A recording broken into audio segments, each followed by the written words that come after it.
Bonjour, dans le cadre des corrigés de TD de la série 1 de SMPCS2 d'analyse, nous allons effectuer aujourd'hui la correction des exercices 6 et 7.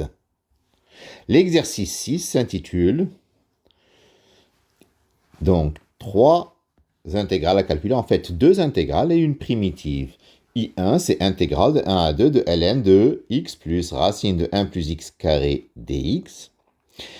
I2, c'est intégrale de 0 à 1 de arc cosinus x au carré dx.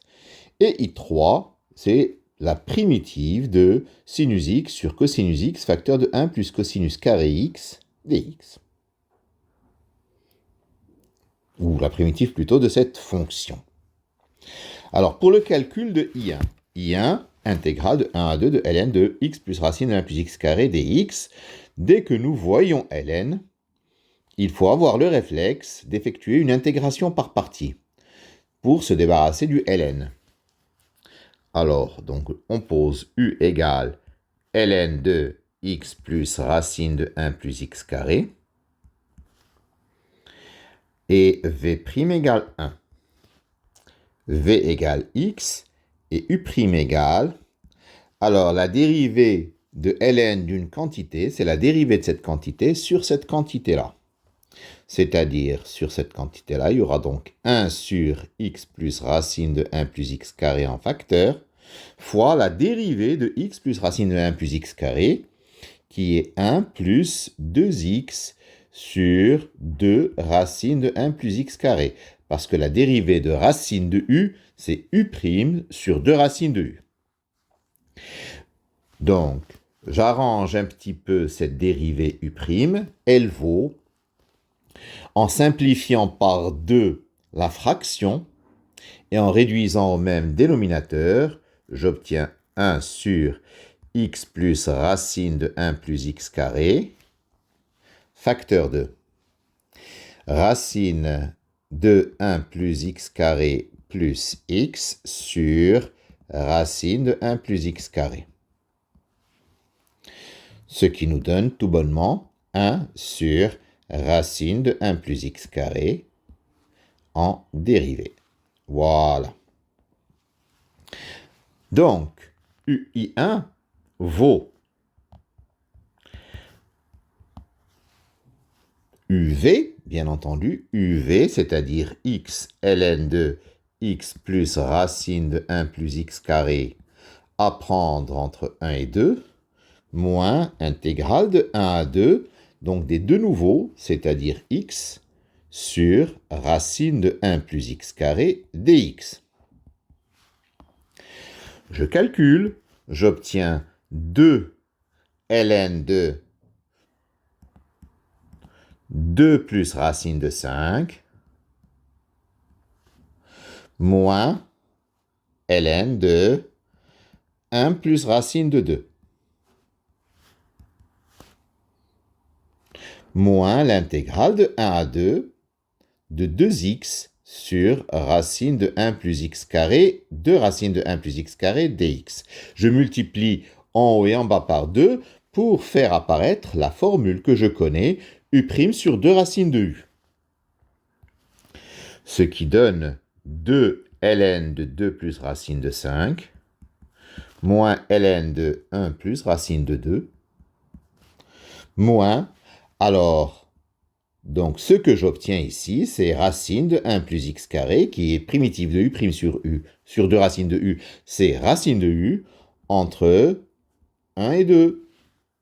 C'est-à-dire 2 ln de 2 plus racine de 5, moins ln de 1 plus racine de 2, n'est-ce pas?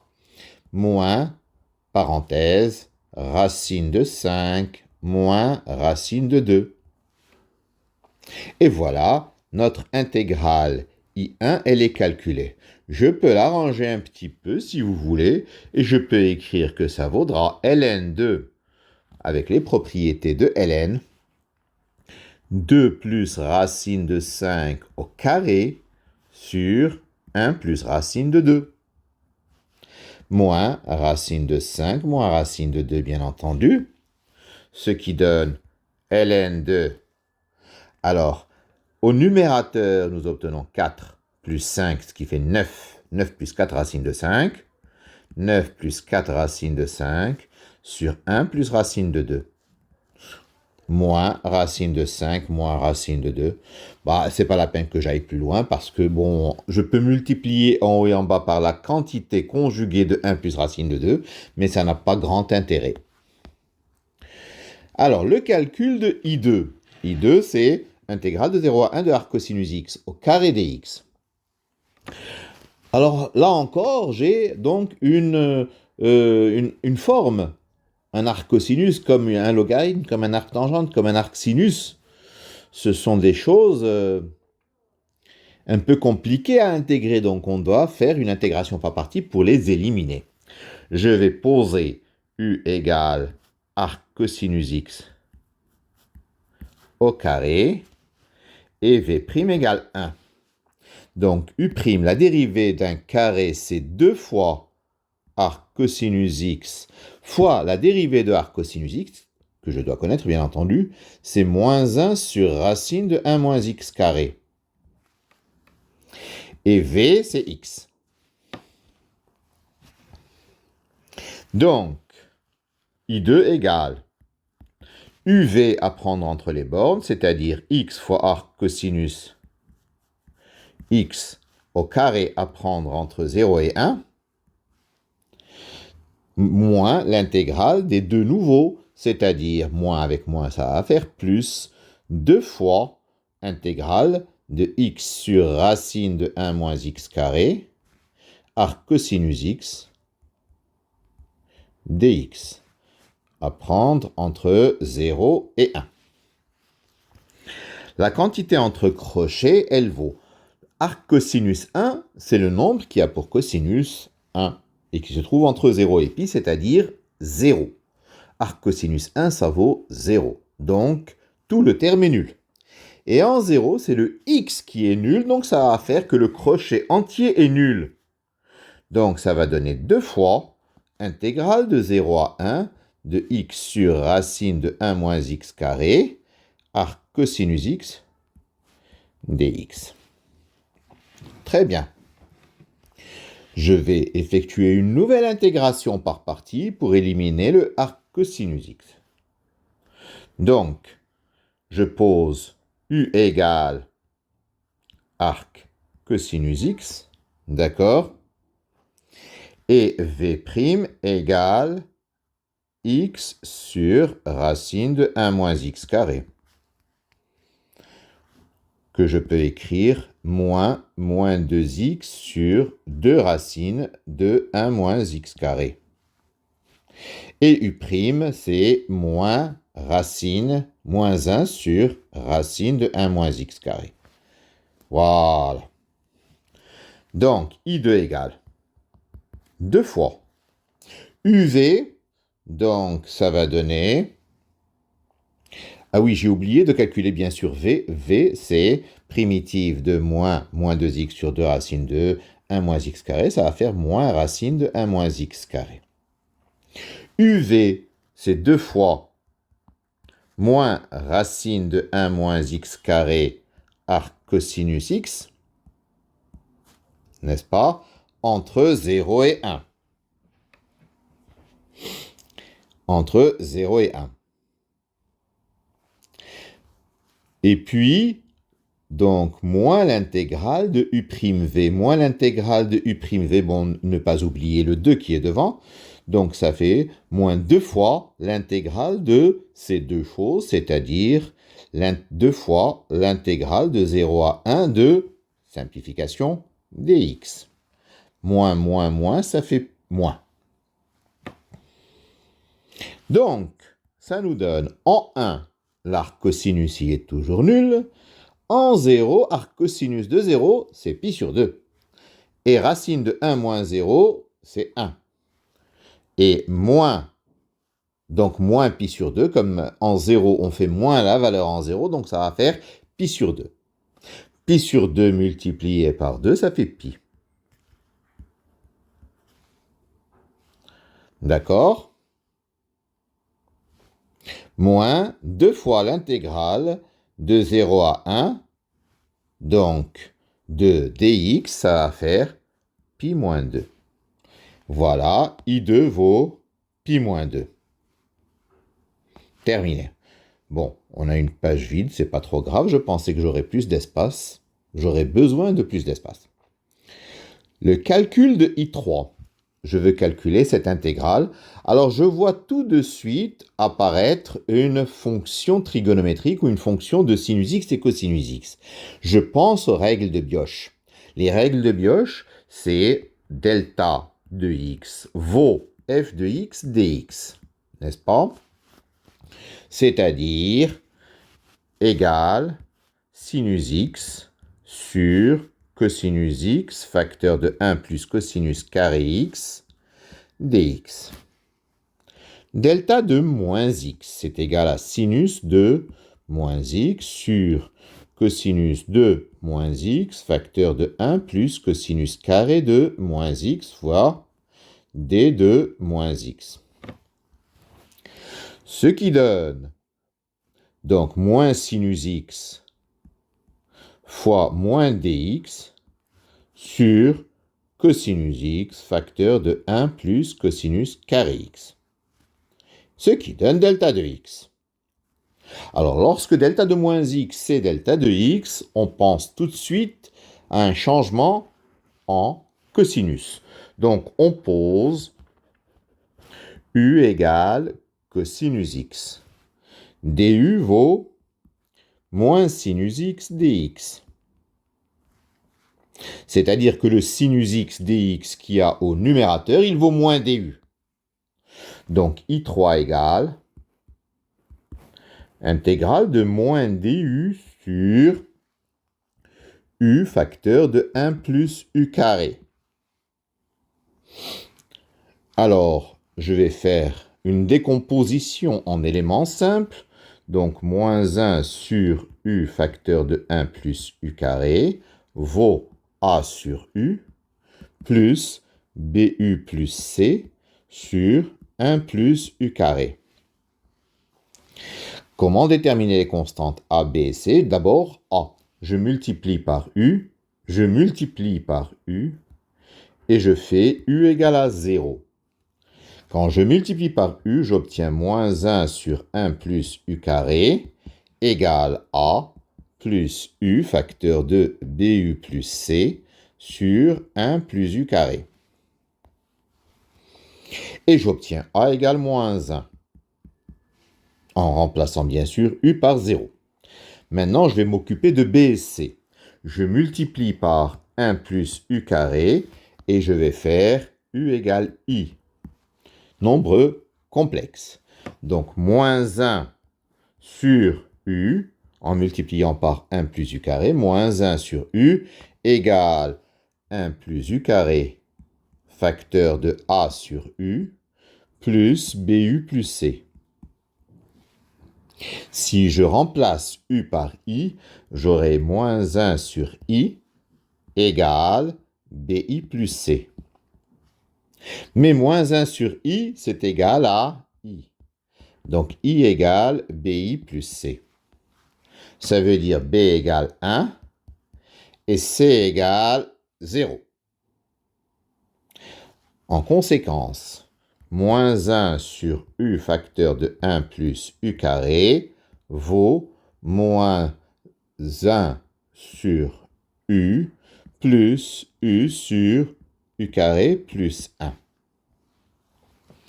Donc, I3 égale, donc moins ln de valeur absolue de u, plus 1 demi de ln de u carré plus 1, plus une constante que je vais appeler k. Mais bien sûr, il ne faut pas oublier que u, en fait, c'est cosinus x. Donc, I3, c'est moins ln de valeur absolue de cosinus x, plus 1 demi de ln de cosinus carré x plus 1, plus une constante k. Voilà pour la primitive, une primitive ou l'ensemble des primitives de sinus x sur cosinus x facteur de 1 plus cosinus carré x. Alors, l'exercice 7. Pour n appartenant à grand N, on pose Jn égale intégrale de 0 à 1 de x puissance n sinus πx dx.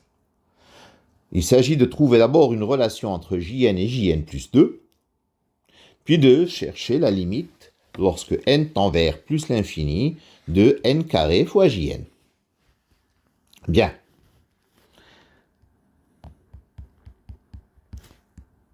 Alors, donc nous allons entamer cette correction petit a. Alors, je pars de Jn plus 2. Jn plus 2, c'est égal à intégrale de 0 à 1 de x puissance n plus 2 sinus πx dx. Alors, je vais effectuer une intégration par partie pour réduire le degré de x puissance n plus 2 jusqu'à arriver au degré n, ce qui est Jn, parce que je veux une relation entre Jn plus 2 et Jn. Je pose u égale x puissance n plus 2, v' égale sinus πx. Donc, v égale moins 1 sur pi cosinus πx. Et u' égale n plus 2, x puissance n plus 1. D'accord? Donc, Jn plus 2 égale, entre crochets, moins 1 sur pi cosinus πx fois x puissance n plus 2 à prendre entre 0 et 1. Moins, comme il y a déjà un moins, ça va faire donc plus. Donc, les constantes, je les sors. N plus 2 sur pi fois intégrale de 0 à 1 de x puissance n plus 1 cosinus πx dx. Alors, la quantité entre crochets, quand x vaut 1, x puissance n plus 2, c'est 1. Cosinus πx, c'est cosinus pi, ça fait moins 1. Donc, ça nous donne moins 1 fois moins 1, ça fait 1. 1 fois 1, 1 sur pi. En 0, x puissance n plus 2 vaut 0, donc il reste 1 sur pi. Plus n plus 2 sur pi fois l'intégrale de 0 à 1 de x puissance n plus 1 cosinus πx dx. Très bien. Alors, je vais encore effectuer une intégration par partie parce que je ne veux pas d'abord de cosinus et je ne veux pas x puissance n plus 1, je veux x puissance n. Donc, je pose à nouveau u égale, dans cette nouvelle intégrale, x puissance n plus 1 et v' égale cosinus πx. Donc, u' égale n plus 1 x puissance n et v égale 1 sur pi sinus πx. Donc, intégrale de 0 à 1 de x puissance n plus 1 cosinus πx dx égale donc 1 sur pi x puissance n plus 1 sinus πx entre 0 et 1 moins n plus 1 sur pi fois intégrale de 0 à 1 de x puissance n sinus πx dx. La quantité entre crochets vaut 0. Pourquoi elle vaut 0? Parce que sinus pi c'est 0 et sinus 0 c'est 0. Donc la quantité elle vaut 0. Donc finalement ceci vaut moins n plus 1 sur pi fois Jn, on reconnaît Jn. Donc, Jn plus 2, c'est égal à 1 sur pi, moins n plus 2 facteur de n plus 1 sur pi carré Jn. Voici donc la relation entre Jn et Jn plus 2. Ça, c'était le petit a. Le petit b. Alors, déjà, ce qu'il est bon de remarquer, c'est que Jn, la suite Jn, elle tend vers 0 quand n tend vers l'infini. Pourquoi ça? Ben, regardez bien, Jn, c'est intégrale de 0 à 1 de x puissance n sinus πx dx. Valeur absolue de Jn, c'est égal à valeur absolue de l'intégrale de 0 à 1 de x puissance n sinus πx dx. Je majore ceci par l'intégrale de 0 à 1 de x puissance n dx. Pourquoi? Parce que, donc, valeur absolue de l'intégrale de f est inférieure ou égale à l'intégrale de valeur absolue de f lorsque a est plus petit que b, bien sûr. Ça, c'est ce qu'on appelle l'inégalité triangulaire. Donc, je peux majorer cette intégrale par l'intégrale de valeur absolue de x puissance n sinus πx. Mais la valeur absolue du sinus, elle est plus petite que 1. Le sinus, en valeur absolue, ne peut pas déborder sur 1. Par conséquent, je majore x puissance n sinus πx en valeur absolue par x puissance n. Valeur absolue de Jn est donc inférieure ou égale à primitive de x puissance n, c'est x puissance n plus 1 sur n plus 1. Donc à prendre entre 0 et 1, et ça fait 1 sur n plus 1. Et 1 sur n plus 1, il tend vers 0 quand n tend vers l'infini. Donc limite, quand n tend vers plus l'infini de Jn égale à 0. Donc la limite quand n tend vers plus l'infini de Jn égale à 0. Très bien. Je retourne à ma relation. J'ai Jn plus 2. C'est égal à 1 sur pi, moins n plus 2, facteur de n plus 1 sur pi carré, Jn. Alors, nous venons de voir que la limite quand n tend vers plus l'infini de Jn ou de Jn plus 2, c'est pareil, c'est 0. Ça veut dire que la limite quand n tend vers plus l'infini de 1 sur pi moins n plus 2 facteur de n plus 1 sur pi carré, Jn égale 0. Ça veut dire que la limite quand n tend vers plus l'infini de n plus 2 facteur de n plus 1 Jn égale pi. Si je multiplie tout ça par pi carré, donc à la première expression 1 sur pi devient pi, et pi carré se simplifie dans l'autre, donc la limite de n plus 2 fois n plus 1 fois Jn, c'est égal à pi. Donc la limite quand n tend vers plus l'infini, de n plus 2, n plus 1 sur n carré fois n carré Jn égale pi. Mais cette quantité-là, quand n tend vers l'infini, elle tend vers 1. Donc la limite, quand n tend vers plus l'infini de n carré Jn égale pi. Et ceci termine la correction des exercices 6 et 7 de notre série. Merci de votre attention. À la prochaine, donc aux exercices 8 et 9 très bientôt.